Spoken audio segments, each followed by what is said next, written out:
ಇಂದು ಬೇಕಾದಷ್ಟು ಕನ್ನಡ ಸೀರಿಯಲ್ಗಳಿವೆ. ಆದರೆ ಟಿವಿಗಳೇ ಅಪರೂಪವಾಗಿದ್ದ ಆ ಕಾಲದಲ್ಲಿ ಕನ್ನಡದ ಕಿರುತೆರೆಯನ್ನ ಸಾಕಷ್ಟು ಸೀರಿಯಲ್ಗಳು ಹಿಡಿದಿಟ್ಟುಕೊಂಡಿದ್ದವು.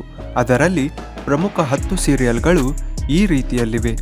ಮಾಯಾಮೃಗ 1998ರಲ್ಲಿ ಡಿಡಿ ಚಂದನದಲ್ಲಿ ಪ್ರಸಾರವಾಗಿ ಪ್ರಸಿದ್ಧಿಗೆ ಬಂದ ಧಾರಾವಾಹಿ ಇದು. ಟಿ.ಎನ್. ಸೀತಾರಾಮ್ ಅವರು ಪಿ. ಶೇಷಾದ್ರಿ ಮತ್ತು ನಾಗೇಂದ್ರ ಶಾ ಜೊತೆ ಜಂಟಿಯಾಗಿ ಇದನ್ನ ನಿರ್ದೇಶನ ಮಾಡಿದ್ದರು. ಒಟ್ಟು 576 ಎಪಿಸೋಡ್ಗಳು ಪ್ರಕಟವಾಗಿತ್ತು. ಎಚ್.ಜಿ. ದತ್ತಾತ್ರೇಯ, ಲಕ್ಷ್ಮೀ ಚಂದ್ರಶೇಖರ್, ಜಯಶ್ರೀ, ಅವಿನಾಶ್, ಮಂಜು ಭಾಷಿಣಿ ಈ ಧಾರಾವಾಹಿಯ ಪ್ರಮುಖ ಪಾತ್ರದಲ್ಲಿದ್ದರು. ಮುಕ್ತ ಈ ಟಿವಿ ವಾಹಿನಿಯಲ್ಲಿ ಪ್ರಸಾರವಾಗುತ್ತಿದ್ದ ಮುಕ್ತ ಧಾರಾವಾಹಿ ತಮ್ಮ ಟೈಟಲ್ ಸಾಂಗ್ನಿಂದಲೂ ದೊಡ್ಡ ಮಟ್ಟದ ಜನಪ್ರಿಯ ಗಳಿಸಿತ್ತು. ಟಿ.ಎನ್. ಸೀತಾರಾಮ್ ಇದರ ಪ್ರಧಾನ ನಿರ್ದೇಶಕರಾಗಿದ್ದರು.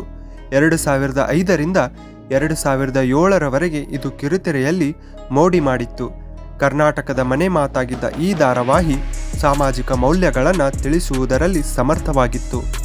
ಮುಕ್ತ ಟಿ.ಎನ್. ಸೀತಾರಾಮ್ ಅವರು ಮತ್ತೊಂದು ಮೆಗಾ ಧಾರಾವಾಹಿ ಮುಕ್ತ 2013ರಲ್ಲಿ ಇದು ಮುಕ್ತಾಯ ಕಂಡಿತ್ತು. ಜಾಗತೀಕರಣ, ರೈತ ಸಮಸ್ಯೆ, ನಕ್ಸಲರು, ವೈದ್ಯಕೀಯ ವ್ಯವಸ್ಥೆ, ರಾಜಕೀಯ ಬಗ್ಗೆ ವ್ಯವಸ್ಥಿತವಾಗಿ ಹೇಳಬಹುದು ಎಂದು ತೋರಿಸಿಕೊಟ್ಟ ಧಾರಾವಾಹಿ ಎನ್ನುವ ಕಾರಣಕ್ಕೆ ಸಾಕಷ್ಟು ಜನಪ್ರಿಯತೆ ಸಾಧಿಸಿತ್ತು. ಮೂಡಲಮನೆ ಈ ಟಿವಿ ಕನ್ನಡದಲ್ಲಿ ಪ್ರಸಾರವಾದ ಮತ್ತೊಂದು ಪ್ರಮುಖ ಧಾರಾವಾಹಿ. ಮೂಡಲಮನೆ ತನ್ನ ಟೈಟಲ್ ಸಾಂಗ್ನಿಂದಾಗಿಯೂ ಜನಪ್ರಿಯತೆ ಪಡೆದಿತ್ತು. ಇದನ್ನು ವೈಶಾಲಿ ಕಾಸರವಳ್ಳಿ ನಿರ್ದೇಶನ ಮಾಡಿದ್ದರು. ಮಹಿಳೆಯೊಬ್ಬರು ನಿರ್ದೇಶನ ಮಾಡಿದ ಕನ್ನಡದ ಮೊಟ್ಟಮೊದಲ ಮೆಗಾ ಸೀರಿಯಲ್ ಇದಾಗಿತ್ತು. 2003ರ ಆಗಸ್ಟ್ನಿಂದ ಪ್ರಸಾರ ಆರಂಭವಾಗಿತ್ತು. ಇದರ ಟೈಟಲ್ ಸಾಂಗ್ ಬರೆದಿದ್ದು ಚಂದ್ರಶೇಖರ್ ಕಂಬಾರ್. ಉತ್ತರ ಕರ್ನಾಟಕದ ಭಾಷೆಯ ಕಾರಣಕ್ಕಾಗಿ ಗಮನ ಸೆಳೆದಿತ್ತು. ಕೆ.ಎಸ್.ಎಲ್. ಸ್ವಾಮಿ, ಗಾಯತ್ರಿ, ರೇಣುಕಮ್ಮ, ಪದ್ಮಜಾ ರಾವ್, ಅಚ್ಯುತ್ ಕುಮಾರ್ ಈ ಸೀರಿಯಲ್ನಲ್ಲಿ ನಟಿಸಿದ್ದರು. ಬಿಗ್ ಬಾಸ್ ಮೂಲಕ ಮತ್ತೊಮ್ಮೆ ಕನ್ನಡದಲ್ಲಿ ಜನಪ್ರಿಯವಾಗಿರುವ ಸಿರಿ ನಟನೆಯ ಸೀರಿಯಲ್ ಬದುಕು ಈ ಟಿವಿ ಕನ್ನಡದಲ್ಲಿ ಪ್ರಸಾರವಾಗಿತ್ತು. ಮಾಳವಿಕಾ ಕೂಡ ಈ ಸೀರಿಯಲ್ನಲ್ಲಿ ನಟಿಸಿದ್ದರು. ರವಿ ಕಿರಣ್ ಅವರು ನಿರ್ದೇಶನ ಮಾಡಿದ್ದ ಸೀರಿಯಲ್ ಇದು.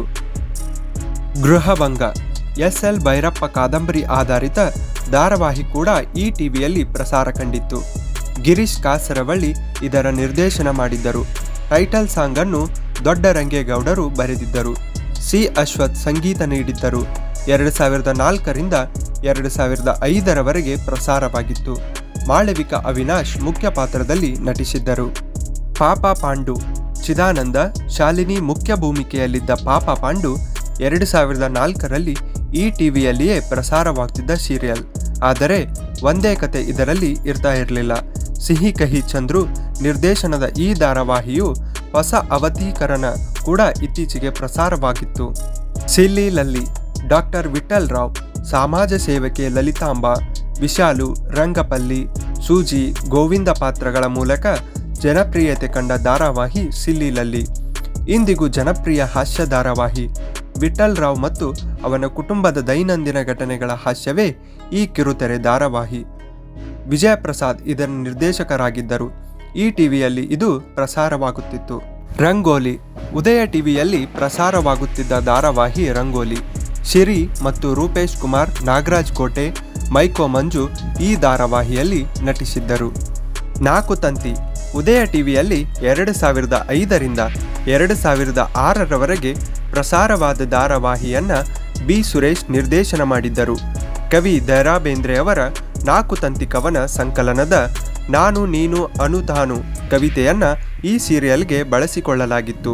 ಹೆಸರಾಂತ ಸಂಗೀತ ನಿರ್ದೇಶಕ ಹಂಸಲೇಖ ಈ ಒಂದು ಹಾಡಿಗೆ ರಾಗ ಸಂಯೋಜನೆ ಮಾಡಿದ್ದರು. ಈ ಹಾಡನ್ನು ಫಯಾಜ್ ಖಾನ್ ಬಹಳ ಅದ್ಭುತವಾಗಿ ಹಾಡಿದ್ದರು. ನಾಗೇಶ್ ಮಯ್ಯ, ಶೈಲಜಾ ನಾಗ್, ಸುಜಾತಾ, ಸೀತಾಕೋಟೆ, ಡಾಕ್ಟರ್ ಶಮಾ, ಶ್ರೀನಾಥ್ ವಸಿಷ್ಠ, ನಮ್ರತಾ ಗೌಡ ಸೇರಿದಂತೆ ಇನ್ನು ಅನೇಕ ಕಲಾವಿದರು ಈ ಸೀರಿಯಲ್ನಲ್ಲಿ ಅಭಿನಯಿಸಿದ್ದರು. ಇದೇ ರೀತಿಯ ಡೈಲಿ ಅಪ್ಡೇಟ್ಸ್ಗಳಿಗಾಗಿ ನಮ್ಮ ಯೂಟ್ಯೂಬ್ ಚಾನಲನ್ನು ಸಬ್ಸ್ಕ್ರೈಬ್ ಮಾಡಿ ಮತ್ತು ಪಕ್ಕದಲ್ಲಿರುವ ಬೆಲ್ ಐಕನನ್ನು ಪ್ರೆಸ್ ಮಾಡಿ. ಧನ್ಯವಾದಗಳು.